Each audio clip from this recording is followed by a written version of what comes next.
নেহা, তুমি এখন এখানে? কেন, আমি কি বাসায় আসতে পারবো না? না না, ব্যাপারটা আসলে তা না। তুমি না বললে তুমি বাসায় 3 দিন পরে আসবা, তাই বললাম আর কি। আরে, খুব ডিস্টার্ব করে ফেললাম নাকি? 3 দিন পরে আসলে খুব ভালো হতো না? আরে না না, সেরকম কোনো ব্যাপার না। আসলে কি হয়েছে বলো তো? কি হলো? আমি আগে আসাতে তোমার এনজয় করতে সমস্যা হয়ে গেল নাকি? হেই, তুমি এসব কি বলছো বলো তো? না, ওই মেয়েকে বুকে জড়িয়ে শুয়ে রইছো, এখন আমি আসাতে খুব ডিস্টার্ব হয়ে গেছে তোমার। না মানে আর কি। আচ্ছা ঠিক আছে, কোনো সমস্যা নাই। আসলে আমি সরি, আমার জন্য তোমাদের সুন্দর মুহূর্তটা নষ্ট হয়ে গেল। কোনো সমস্যা নেই, আমি চলে যাচ্ছি। আরে না না, কি বলছো কি তুমি? তুমি কোথায় যাবে? তুমিও না কি থেকে কি বলো? হ্যাঁ হ্যাঁ, তুমি একদম ঠিকই বলছো। আমি কোথায় যাব? আমি যাওয়ার আগে তো তোমাকে চরম একটা শিক্ষা দিতে হবে। লজ্জা করলো না তোমার?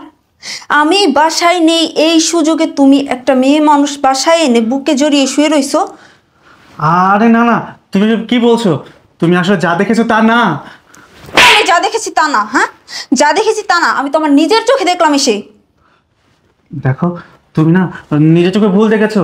ও আসলে আমার বান্ধবী হয়। ও আজকে এসেছে, এসে আর কি কি বলবো তোমাকে। বান্ধবী হয় না? বান্ধবী হয়? বান্ধবীকে বুকে জড়িয়ে তারপর ঘুমায় কেউ?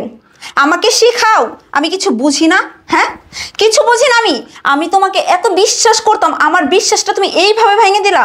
আমি কোনোদিনও কল্পনা করিনি যে আমি বাসায় এসে এরকম একটা সারপ্রাইজ পাবো। আমার জন্য যে বাসায় এত বড় একটা সারপ্রাইজ অপেক্ষা করতেছে আমি তো জানিই না। আরে বাবা, তুমি একটু বিশ্বাস করো না, ওর সাথে আমার কোনো খারাপ সম্পর্কই নেই। এই চুপ! তুমি বলবা আর আমি বিশ্বাস করব? আমার যা দেখার আমি তো নিজের চোখে এসে দেখলাম। তুমি ওকে জড়ায় ধরে শুয়ে রইছো, আর এখন আমাকে আবার তোমাকে বিশ্বাস করতে বলতেছো? শোনো, তুমি তোমার বউরে বইলা দাও না, বইলা দাও যে তুমি আমাকে ভালোবাসো। ও আর উনি তো সব জেনেই গেছে। বাহ, খুব সুন্দর কথা। তুমি ওকে ভালোবাসো? আচ্ছা, যদি ওকে তুমি ভালোই বেসে থাকো তাহলে আমাকে কেন বিয়ে করলা? আমার জীবনটা কেন এইভাবে নষ্ট করলা? আমি তো তোমাকে আমার ফ্যামিলির এগেনস্টে গিয়ে বিয়ে করছি। আরে, কি করি নাই আমি তোমার জন্য? তোমার জন্য আমি আমার ফ্যামিলি ছেড়ে চলে আসলাম। তোমাকে আমি এত ভালোবাসতাম, এত বিশ্বাস করতাম, তার প্রতিদান তুমি আমাকে এইভাবে দিলা? কিভাবে পারলা? কিভাবে পারলা আমার সাথে এত বড় প্রতারণা করতে, আমার সাথে এরকম চিট করতে? তুমি আমাকে দিনের পর দিন আমাকে ঠকাইছো, অথচ তুমি আমাকে বলছো তুমি আমাকেই ভালোবাসো।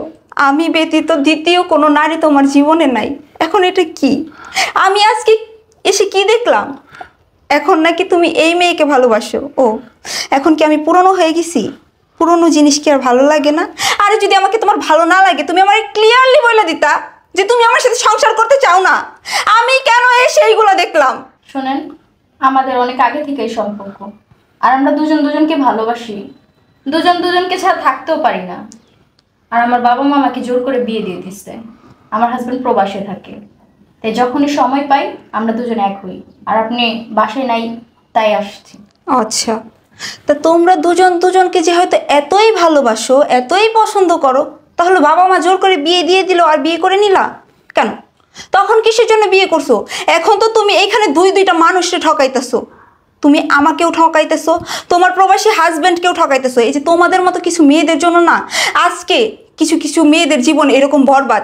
কিসের জন্য তোমরা এইগুলা করো? হ্যাঁ, কিসের জন্য করো? তুমি জানো না যে একটা সংসার ভাঙা আর একটা মসজিদ ভাঙা সমান কথা? শোনেন, আমার এত কিছু বুঝা লাভ নেই।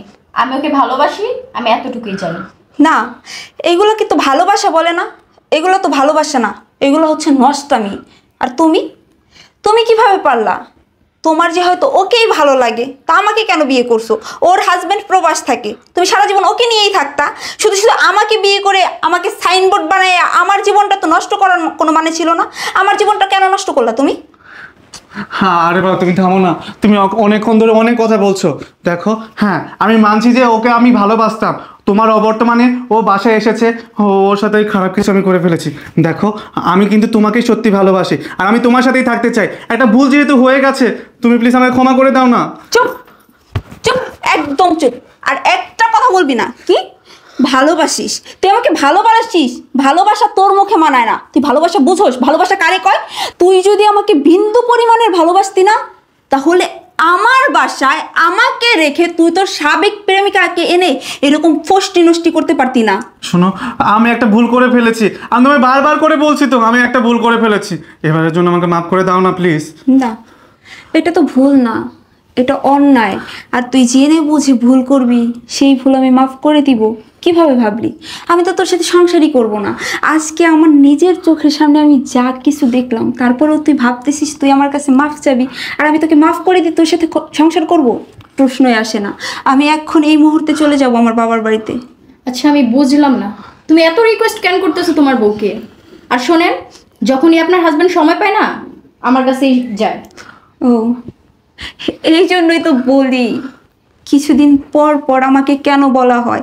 আমি অফিসের কাজের জন্য 3-4 দিনের জন্য বাহিরে যেতেছি। আসলে ওইটা তো অফিসের কাজ ছিল না, ওইটা ছিল এই মেয়েটাকে সময় দেওয়ার কাজ, তাই না? অবশ্যই। আসলে দেখো না আমি কত বড় বোকা। তুমি আমাকে যেইটা বোঝাইছো আমি সেইটাই বুঝছি, তুমি আমাকে যা বলছো আমি তাই বুঝছি। কারণ কি জানো, আমি তোমাকে অনেক ভালোবাসতাম, অনেক বিশ্বাস করতাম।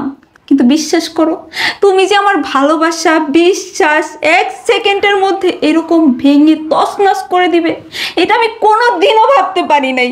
আমি আমার ফ্যামিলি, আমার মা বাবা ভাই বোন সব কিছু ছেড়ে, সবাইকে ছেড়ে শুধু তোমার কাছে চলে আসছিলাম। কেন জানো?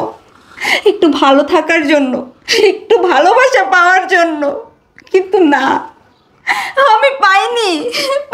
এখন আসলে বুঝতে পারতেছি আমি তোমার কথা শুনে, আমি আমার ফ্যামিলিকে ছেড়ে তোমার হাত ধরে চলে এসে কত বড় ভুল করছি।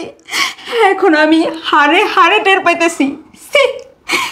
রে পুরুষ মানুষ, তোদের মতো কিছু পুরুষের জন্য আমাদের মতো কিছু নারীর জীবন এইভাবে শেষ হয়ে যায়। ভালো থাকিস। খবরদার আর কোনোদিন আমাকে ডাকার চেষ্টা করবি না। নেহা, নেহা দাঁড়াও বলছি। নেহা যেও না। কি হয়েছে? তুমি এদিকে বসো। আমি আসছি না? আমি তোমাকে খুব ভালোবাসি না? ও গেছে, কি হয়েছে? আমি আমার জামাইরে ঠকায় তোমার কাছে চলে আসি না? আমি তোমাকে খুব ভালোবাসি না?